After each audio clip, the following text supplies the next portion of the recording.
ایسے ایسے کارے کرتوت کرتے جا رہے ہیں لوگ کہ اللہ کی کلام صرف سنتے ہی آدمی کی روح کام کرے گی، ایسی حرکتیں آج ہمارے معاشرے میں ہوئی ہیں۔ یاد رکھو، کیا یہ ہمارے گناہ، کیا ہمارے سیاہ اعمال، کیا ہمارے رسول کی بارگاہ میں نہیں پیش کیے جاتے؟ ہاں، ہماری زندگی بھر کے اعمال چاہے ہم نیکی کریں یا بدی کریں، ہفتے میں 2 مرتبہ ہمارے اعمال ہمارے رسول کی بارگاہ میں پیش کیے جاتے ہیں اور کہا جاتا ہے کہ یا رسول اللہ، کہ آپ کا فلاں امتی، فلاں علاقے کا رہنے والا، فلاں ملک کا، فلاں گاؤں کا، فلاں شہر کا، فلاں ضلع کا یہ رہنے والا، اس کا نام یہ ہے، اس کے باپ کا نام یہ ہے، اس نے آگے نیکی کی یا اس نے آگے گناہ کیا۔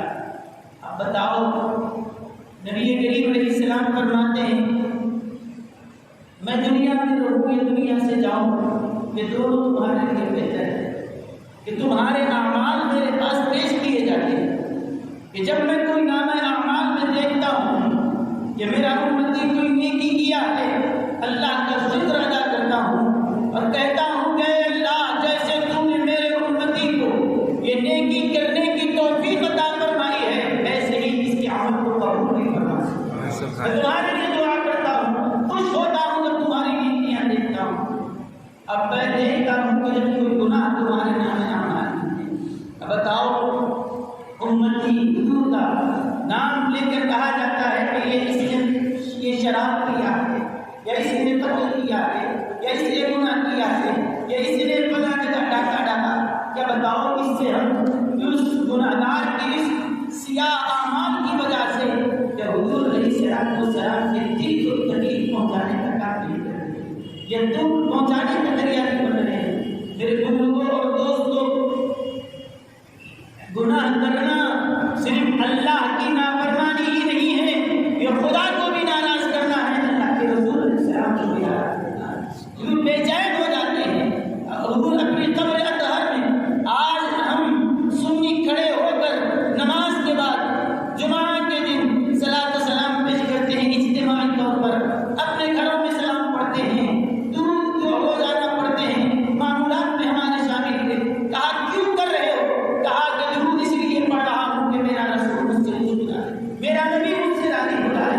ادھر ہم درود و سلام کے ذریعے اپنے نبی کو راضی تو کرنا چاہتے ہیں، لیکن کیا کبھی آپ نے سوچا ہمارے ان گناہوں کی وجہ سے نبی کے دل کو کتنا دکھ پہنچتا ہے، کتنی تکلیف پہنچتی ہے، کتنے آنسو اپنی گناہگار امت کے لیے بہاتے۔ جب تک ظاہری طور پر رہے امت کے درد کو کھا ہی تھا کہ قبر اطہر میں جانے کے بعد بھی کیا امت کوئی ایسا کام نہیں کرے گی کہ جس کے رسول کی آنکھوں کو ٹھنڈک ہو جائے، رسول خوش ہو جائے اور ان کی رضا کے کوئی کام کرے۔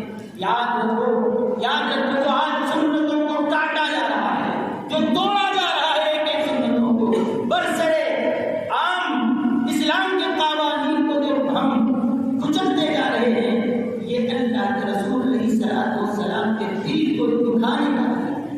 لیکن وہ پھر بھی وہ کریم آقا ہے، وہ رحیم و شفیق آقا ہے، گناہوں کو دیکھ کر بھی اس کے بعد بھی آپ فرماتے ہیں میں جب اپنی امت کے گناہوں کو دیکھتا ہوں، اپنے رب کے دربار میں ہاتھ اٹھا کر کہتا ہوں مولا میرا امتی گناہ کر چکا ہے، اے اللہ شاید کسی شیطان کے بہکاوے میں آ کر اس نے کر دیا ہو، شاید نفس کے بہکاوے میں آ کر اس نے گناہ کر دیا، یا برا کوئی دوست تھا، غلط صحبتوں میں آ کر اس نے گناہ کر دیا ہے، اے اللہ اس گناہگار کو نہ دے، تیرا رحمت والا نبی ہاتھ اٹھایا ہوا ہے، میری امت کے گناہوں کو معاف کر۔ سبحان ان کی خطاؤں کو تو فرمایا میں تب میری ہوں تو یہ مت سمجھو کہ تم کو بھول کر ہوں، میری امت کے گناہوں پر اب بھی استغفار کرتا ہوں۔ وہ زمین پر چلنے پھرنے والا، وہ گناہ کر کر کے پھر بھی سینہ تان کر دندنا کر پھر رہا ہے، لیکن اس کا رسول قبر شریف میں رہ کر اس کے لیے استغفار کرتا ہے۔ میرے بزرگوں اور دوستوں، یہ ماہ میلاد جو گزر رہا ہے اور جاتے جاتے ہر مسلمان کو جھجوڑ کر کہتا ہے کہ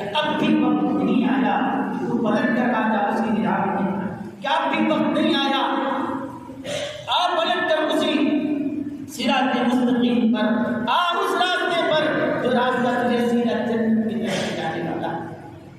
میرے بزرگوں کو دوست، آج ہم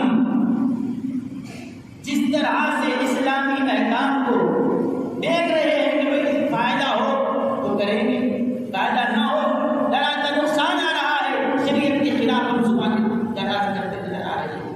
ہم کسی کا پاس و لحاظ نہیں، کسی بات کا شریعت کے حکم کا ہمیں بس فائدہ ہو تو حلال ہو یا حرام ہو کرنے کے لیے تیار ہیں، نقصان ہو نہیں۔ کیا دین کے اندر بھی، شریعت کے اندر بھی کہ ہم اپنی طبیعت اور منمانی کریں گے؟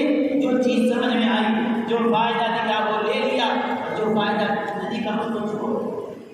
یہ کیا یہی ہے؟ آج بڑی ایسی چیزیں جو ہم سمجھتے ہیں کہ اس میں ہمارا فائدہ ہے، اس کو تو بڑے شوق سے سنتے ہو، لیکن یہ بھی یاد رکھو کل اللہ کے دربار میں حاضر ہونا ہے، اپنے رسول کو چہرہ دکھانا ہے۔ یہ سوچو کہ کیا منہ لے کر ان کے دربار میں جاؤ۔ آج ہم کہیں کہ سنتوں کی بات اگر کی جائے بڑے شوق سے کی جاتی ہے، میٹھا آ گیا، ہاں میٹھا کھانا سنت ہے، بڑے شوق سے کھاتے ہیں۔ کیا کیوں کھا رہے ہو؟ میٹھا کھانا ولیمے میں جانا ہو، ہاں ولیمے کی دعوت، ولیمہ سنت ہے، ولیمے میں یہ تو یاد رکھا، النکاح من سنتی تو یاد رہا، ولیمہ جانا سنت ہے، یہ دعوت تو یاد رہی، میٹھا کھانا سنت ہے، یہ سنت یاد رہی۔ یہ سنت کیوں بھول بیٹھے ہو کہ جو تم سے کٹ جائے، جو تم سے خط تعلق کر لے، جو منہ موڑ کر جا رہا ہے، اس دشمن کو گلے لگانا یہ بھی ہمیں یہ میٹھی میٹھی سنتیں تو یاد رہ گئی، لیکن ان سنتیں کو ہم عمل کرنے کے لیے کیوں تیار نہیں ہیں کہ بھائی بھائی سے منہ موڑا ہوا ہے، خاندان خاندان بنا ہوا ہے۔ ہمیں یہ سنت کی یاد نہیں آتی کہ رشتے کو رشتوں کو خط تعلق کر کے بیٹھے ہیں۔ ہمیں یہ سنت کیوں نہیں یاد آتی کہ کاروبار کر رہے ہیں، کاروبار کر رہے ہیں، کہاں تجارت میں برکت ہے، اسلام نے اس کی ترغیب دی، ٹھیک ہے، لیکن ذرا یہ بھی تو یاد رکھو کاروبار کرتے وقت میرے نبی نے یہ بھی تو فرمایا توڑ رہے ہو تو اس میں ڈنڈی مارنا اور کمی کرنا یہ تو دور کی بات ہے۔ میرے نبی نے فرمایا جب دو تو جھکتا ہوا توڑ کرو، جھکتا ہوا توڑ کرو۔ لینے والا کون ہے؟ تمہارا ہی بات ہے، تمہارا ہی بھائی ہے۔ ذرا چار دانے اس میں اضافہ بڑھ جائیں، اس سے تمہیں نقصان تو نہیں پہنچے گا، لیکن وہ جھکتا ہوا توڑ جب لے کر جائے گا، برابر برابر بھی تولے تو اس کا تو حق ہو گیا ہے، لیکن جھکتا ہوا دیں گے تو جھکتا ہوا صرف ترازو کا پڑنا ہی نہیں جھکتا، اس کا دل بھی تیری طرف جھک جائے گا۔ سبحان اللہ۔ یہ نہیں ہم کو دیتے وقت خیال کر رہا ہے، ہم کو جھکتا ہوا توڑ دے رہا ہے، پڑنا جھک رہا ہے، دے رہا ہے، اگلی بار کو کوئی اور نہیں جائے گا، آپ کے پاس جائے گا۔ یہ سچا ہے، یہ امانت دار ہے۔ آپ کو پتا ہے کہ آپ یہ سمجھ بیٹھے ہیں کہ دین اور شریعت صرف مسجد اور ممبر اور محراب کے حد تک ہے، کہ اسلام ہمارا نماز روزہ زکات تو ہر کسی تک ہے؟ نہیں، ہمارا دین بچے کے پیدا ہونے سے لے کر ماں کی گود سے لے کر قبر کی گود تک سارا نظام ہمارے رسول نے ہمیں بتایا۔ آپ یہ سبق سیکھیے، دین کا مطلب صرف مدرسے کے اندر ہے یا مسجد کے اندر محراب ممبر تک نہیں، دین میرا جنگل میں بھی ہو تو دین ہے، بازار میں بھی ہو تو دین ہے، مارکیٹ میں بھی ہو تو دین ہے، اکیلے جنگل میں بیٹھوں تب بھی میرا دین میری رہبری کر رہا ہے۔ میں جہاں کہیں رہوں، مسجد کا خطیب بھی ہوں تو مسلمان ہوں، بازار میں ایک کافر بھی ہوں تو مسلمان ہوں، میں ایک ڈاکٹر بھی ہوں تو مسلمان ہوں، میں ایک انجینئر بھی ہوں تو مسلمان ہوں۔ میرے نبی نے ہر لحاظ سے میری تربیت کی ہے، مجھے اصول دیے، مجھے قواعد بتائے۔ میرے بزرگوں اور دوستوں، اللہ کے حبیب علیہ السلام نے جو نظام دیا ہے، ذرا آؤ تو صحیح، پڑھو تو صحیح۔ کیا اس کے بعد بشارت حضور نے بھی ہے، فرمایا التاجر الصدوق الامین مع النبیین والشہداء والصالحین۔ آقا علیہ السلام فرماتے ہیں جو کاروباری، جو تاجر صبح آ رہا ہے دکان کھول رہا ہے، کاروبار کر لیا، اس کے بعد دکان بند کیا، اپنے گھر چلا گیا، محنت کر رہا ہے، حلال کی کمائی کھا رہا ہے، لیکن جب بازار میں آ کر بیٹھے گا، چار دکان اس کے سامنے اور لوگوں کی بھی ہے، لیکن ایسے وقت میں کمپٹیشن جب چل بھی رہا ہے، ایسے دور میں کہ وہ یہ چاہے گا کہ میرا گراہک زیادہ ہو، اب زیادہ گراہک میرے پاس آئے تو سستے میں بیچنا ہوگا، اور سستے میں اچھی چیز تو نہیں بیچ سکتا، ملاوٹ کر کے بیچے گا، ملاوٹ کرے گا، دھوکہ دے گا، اور کچھ بھی طریقے سے بس اپنا فائدہ ہو، یہ اس کی فکر ہوتی ہے تاجر کی۔ اللہ کے حبیب علیہ السلام فرماتے ہیں لیکن ایسا مسلمان، ایسا تاجر جو بیٹھا ہے کاروبار کرنے کے لیے لیکن بولتا ہے تو سچ بولتا ہے، سچ بولتا ہے، جو چیز سچ ہے وہی بولتا ہے، اور امانت دار سچا ہے، امانت دار ہے، کسی کو دھوکہ نہیں دے گا، بغیر دھوکہ نہیں کے کام کر رہا ہے۔ اب کیا ہوگا؟ میرے رسول علیہ السلام کا کرم تو دیکھو، آپ کی عنایتیں تو دیکھو، کیونکہ کاروبار اور یہ محنتیں ملازمتیں ہماری زندگی کے ساتھ جڑی ہوئی ہیں، ہم اس کو چھوڑ کر نہیں رہ سکتے، کمانا ہمارے لیے ضروری ہے، بغیر کمائے کے نہیں رہ سکتے، لیکن یہ کرم ہے میرے رسول کا کہ انہوں نے ایسے اصول و ضوابط دیے کہ کرم کر کے ایسا نظام دیا کہ ہماری دنیا داری کو بھی دینداری بنا دیا، سبحان اللہ، ہماری دنیا داری کو بھی دینداری بنایا۔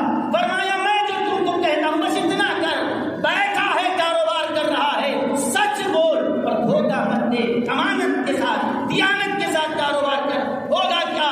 دنیا یہی سمجھتی ہے یہ تو فلاں سیٹ ہے، دکانداری کیا کرتا تھا، یہ تو دنیا دار تھا، دنیا یہ دیکھتی ہے، یہ سمجھتی ہے، لیکن جب کاروبار کر رہا ہے تو سچائی کے ساتھ، ایمانداری کے ساتھ، امانت و دیانت کے ساتھ، نماز کا وقت ہو گیا، نماز وقت پہ ادا کر رہا ہے، پھر آ رہا ہے اپنا کاروبار کر رہا ہے، حلال روزی کما رہا ہے، دنیا تو یہ سمجھتی ہے وہ مر بھی جائے، جنازہ مسجد میں لایا گیا، کہا کس کا ہے؟ فلاں سیٹھ صاحب کا ہے، فلاں دکاندار کا جنازہ ہے، لے جایا بھی گیا، نماز بھی پڑھ لی، دفن بھی کر دیے، لیکن میرے رسول فرماتے ہیں قیامت کے دن وہ تاجر، وہ بزنس مین اٹھے گا، اللہ تعالیٰ اس کو انبیاء کے ساتھ اٹھائے گا، سبحان اللہ، کے ساتھ اٹھائے گا، سبحان اللہ، صالحین کے ساتھ اٹھائے گا۔ لوگ کہیں گے یہ تو ہم صبح سے شام تک دکان پہ بیٹھا ہوا تھا، یہ نبیوں کے قدموں پہ کیسے پہنچ گیا؟ یہ تو کاروباری تھا، یہ وہاں کیسے پہنچ گیا؟ اللہ فرماتا ہے ہاتھ میں پیسہ تھا لیکن دل میں ایمانداری تھی، ہاتھ میں پیسہ تھا لیکن زبان پہ سچائی تھی، یہ دھوکہ نہیں دیتا تھا، ایمانداری سے کاروبار کرتا تھا۔ اب سلا کیا ہے؟ ساری امت یہ دیکھ کر کہے گی کیا کاروبار کرتا رہا زندگی بھر، صبح سے شام تک بس 5 وقت کی نمازیں آیا پڑھ لیا، فرائض واجبات ادا کر رہا ہے، اور پھر بیٹھا پھر دکانداری، نماز سے پہلے بھی کاروبار، نماز سے بعد بھی کاروبار۔ ہم نے جب بھی دیکھا اس کو کاروبار کرتے ہوئے دیکھا، یہ انبیاء کے قدموں میں کیسے پہنچ گیا؟ اللہ کے رسول علیہ السلام کی امت کو جو اللہ اعزاز دے گا، ایک اعلان ہوگا، سنو ان کے نبی کے بتائے ہوئے طریقے پر یہ چل کے کاروبار کیا، ہاتھ تو دنیا میں تھا لیکن یہ اس کا دست بکار دل بیار تھا، ہاتھ تو کام میں تھا، دل اپنے مولا کے ساتھ تھا، وہ ہر وقت یہ سوچتا تھا کوئی دیکھے یا نہ دیکھے، ملاوٹ کر دوں، دودھ میں پانی ملاؤں، کوئی دیکھنے والا نہیں ہے، چاول میں کچھ اور کنکرے ملا دوں، کوئی دیکھنے والا نہیں ہے، کوئی دیکھے یا نہ دیکھے، میرا اللہ مجھے دیکھ رہا ہے، میں سب کو دھوکہ دے سکتا ہوں، اللہ کو تو دھوکہ نہیں دے سکتا۔ یہ خیال اس کو دل میں تھا، یہ ذہن میں اس کے یہ فکر راسخ تھی، میرے اللہ کو مجھے جواب دینا ہے، بس اسی کی وجہ سے اس دنیا دار کو بھی ہم دیندار بنا دیے، وہ کاروبار کرتا رہا لیکن اٹھ رہا ہے تو انبیاء کے ساتھ، صدیقین کے ساتھ، شہداء کے ساتھ۔ میرے دوستوں اور بزرگوں، ہمیں بس یہی کرنا ہے کہ جو پاکیزہ نظام اللہ کے رسول علیہ السلام نے ہمیں دیا، چاہے زندگی کا گھر کے اندر کا معاملہ ہو یا گھر کے باہر کا، کاروبار کا ہو یا لین دین کا، ہماری زندگی کا ہر معاملہ، بس ہم یہ دستور بنا کر چلیں، ہم قدم اٹھائیں تو ایسے کہ ہمارے رسول نے کیا سکھایا، ایک ایک قدم۔ آج میں آپ سے کہتا ہوں، وہ جو عیسائی ہیں، وہ جو نصارہ ہیں، وہ جو یہودی ہیں، اسلام کے کٹر دشمن ہونے کے باوجود آج وہ ایک ایک سنت پر ریسرچ کر رہے ہیں، کہہ رہے ہیں کہ اگر کامیابی چاہیے تو کامیابی اسی راستے پہ مل سکتی ہے جو راستہ ولی نے تاجدار ہم تو سنتوں سے منہ موڑے ہوئے, اپنے نبی کے لائے ہوئے نظام سے منہ موڑے ہوئے ہیں, لیکن وہ ایک ایک سنت پر تحقیق کرتے جا رہے ہیں. اور ہو رہا کیا ہے اس کے بعد؟ اللہ جس کے آنکھوں کو روشن کر رہا ہے ان کے دل بھی چمک رہے ہیں اور کلمہ پڑھنے جاتے ہیں. جس قوم کی طرف سے دشمنی اسلام کی سب سے زیادہ ہو رہی ہے, اللہ تعالیٰ انہی کے اندر سے اسلام کے نام لیواؤں کو پیدا کر رہا ہے, انہی کے اندر سے اٹھا رہا ہے. میں آپ کو ایک مثال دیتا ہوں اور آپ دیکھیے, ذرا غور کیجیے کہ ہمیں کیسا پاکیزہ نظام اللہ تعالیٰ نے دیا ہے. اللہ کے حبیب علیہ السلام نے عطا فرمایا کہ آج جمعہ کا دن نماز کے لیے طارق احباب مصلی تشریف لائے. ہمارے لیے حکم ہے کہ نماز فرض ہے اور نماز بغیر طہارت کے, بغیر وضو کے مکمل نہیں ہو سکتا. سب جانتے ہیں وضو نماز کی کنجی ہے, بغیر کنجی کے تالا نہیں کھل سکتا, تو بغیر وضو کے آپ نماز میں بھی داخل نہیں ہو سکتے. یہ ہمارے پاس ہے.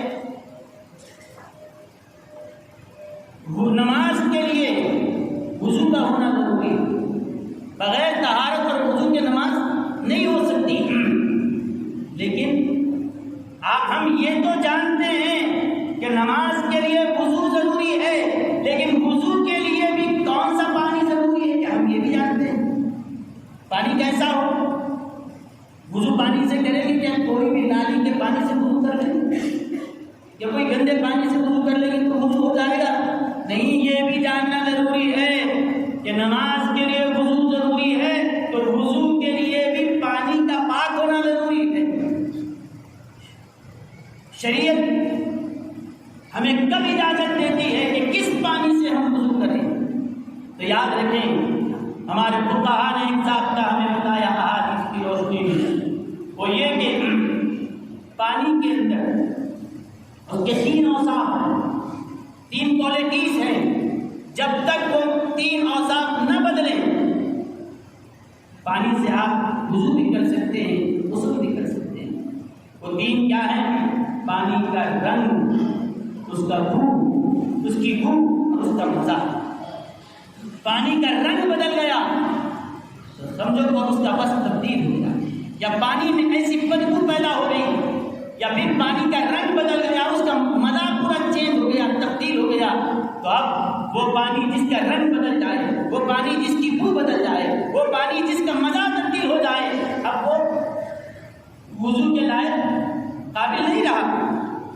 جیسے آپ صاف ستھرا بسلری کا پانی لائے, یہ تو تھا لیکن اس کے اندر آپ اس کو شربت بنا دیے, اب اس کا رنگ بھی بدل گیا, مزہ بھی بدل گیا, اب اس سے ہم وضو نہیں کریں گے. پانی تو ہے لیکن اس کے اوصاف بھی اگر بدل جائے, ماہیت اس کی تبدیل ہو جائے, تو پھر وہ وضو کے لیے قابل نہیں رہا. حالانکہ پاک چیز ہے, اگر گندگی گر گئی وہ ناپاک ہو گیا. تو یہ سارے احکام ہماری شریعت میں موجود ہے پانی کے سلسلے میں. بس مختصراً آپ سے یاد کرنا چاہتا ہوں کہ دیکھیں کہ پانی کا رنگ یا بو یا مزہ, جب تک یہ تینوں کی کوالٹیز آپ چیک نہ کریں آپ کا وضو ہی نہیں ہو سکتا. جب یہ وضو پانی صاف ہو تو وضو صحیح ہوگا, وضو صحیح ہو تو نماز صحیح ہوگی.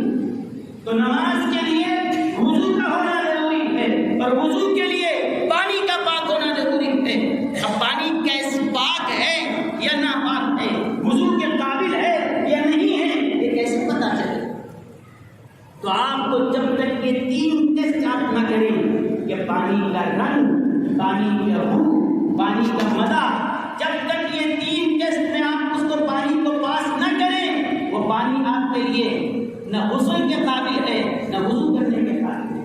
اب مجھے آپ بتائیے, کیا ہم ہر وقت جب بھی وضو کرتے ہیں کیا یہ تینوں چیزیں دیکھ کر کرتے ہیں کہ پانی کا مزہ بدلا کیا نہیں بدلا, رنگ بدلا کیا نہیں بدلا, بو بدلی کیا نہیں بدلی, سیدھا عین وقت پہ آئے, نل کھولے وضو کرے, آئے ہمارے نزدیک ہو گئے. جیسے وضو نماز کے لیے وضو ضروری ہے, وضو کے لیے بھی پانی کا ویسے پاک ہونا ضروری ہے. تو ہم نے نماز کے لیے وضو کو